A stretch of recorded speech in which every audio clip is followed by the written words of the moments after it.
Malang, nasib pria Parubaya berinisial RE meninggal dunia usai berhubungan intim dengan wanita bayaran atau PSK. Pria berusia 61 tahun ini diketahui merupakan warga Bengkulu Utara, Provinsi Bengkulu. RE dinyatakan meninggal dunia tepat usai melakukan hubungan badan dengan SL di tempat pijat Plus Plus.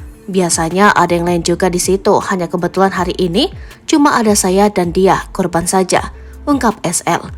SL mengaku bukan merupakan orang asli dari kota Bengkulu dan baru 9 bulan terakhir bekerja sebagai PSK sekaligus tukang pijat Plus Plus di lokasi tersebut.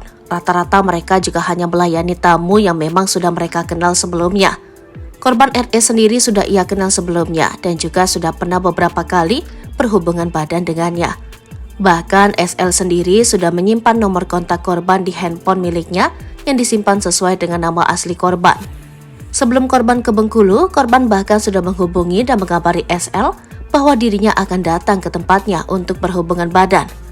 Korban membayar SL sebesar Rp150.000 untuk sekali berhubungan badan. Ini bukan yang pertama kali, namun sudah beberapa kali, biasanya 1 bulan sekali. Tapi biasanya bukan hanya dengan saya, ada juga dengan yang lain. Untuk yang dengan saya hari ini, dia tidak minta pijat namun minta langsung main, pepet SL. Sebelum meninggal dunia, usai berhubungan badan dengan saksi SL, korban tidak menunjukkan adanya gerak-gerik yang aneh. Korban masih tampak sehat dan juga bergairah.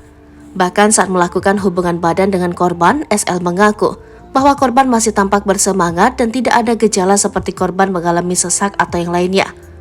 Korban baru mengalami gejala tepat sesaat korban dan saksi SL selesai melakukan hubungan badan. Korban RE mengeluarkan suara seperti orang yang sedang ngorok, kemudian diikuti mengeluarkan buih dari dalam mulutnya.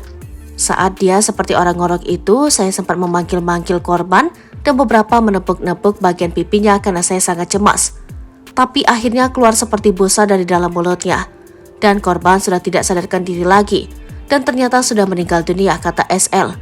Setelah kejadian tersebut, SL sendiri langsung diamankan polisi ke kantor Polresta Bengkulu untuk dimintai keterangan lebih lanjut. Sedangkan korban langsung dibawa ke Rumah Sakit Bayangkara Kota Bengkulu sambil menunggu kedatangan pihak keluarga korban.